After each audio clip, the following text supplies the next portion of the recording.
Brave New World, 2-1, Mark.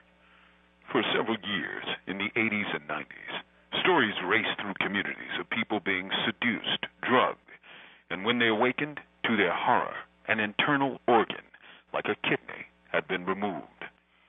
Several horror movies played on these themes, and undoubtedly attracted significant viewers and money by stoking these fears.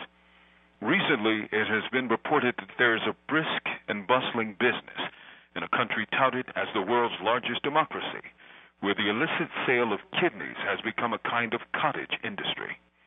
In India, that nation-state that dominates the Asian subcontinent, with over 1 billion residents, according to a July 2006 estimate, is also home to an industry where almost everyone benefits, except the poor sap who once owned the kidney.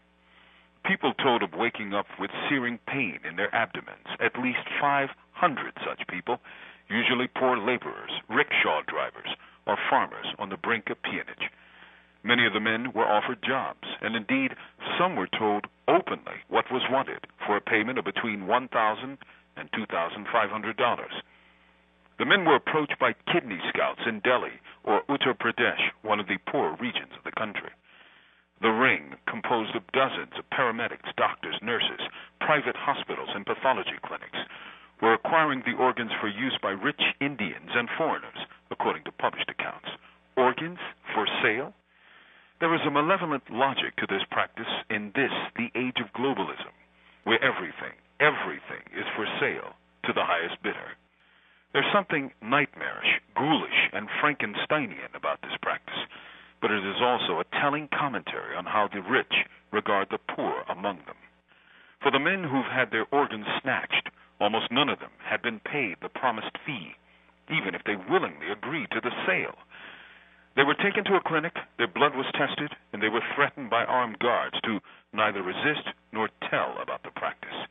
This is the shadow side, the unstated reference point to the free market. That said, India isn't a poor country. The GDP is about 3 times that of Great Britain, the former colonial power. Its economy is one of the fastest growing on earth.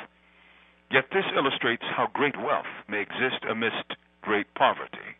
This ain't hating on India, for great distances between wealth and poverty isn't an Indian peculiarity. It is a global one. It is a globalism made plain. Everything for sale. From Death Row, this is Mumia Abu Jamal. These commentaries are produced by Noel Hanrahan for Prison Radio.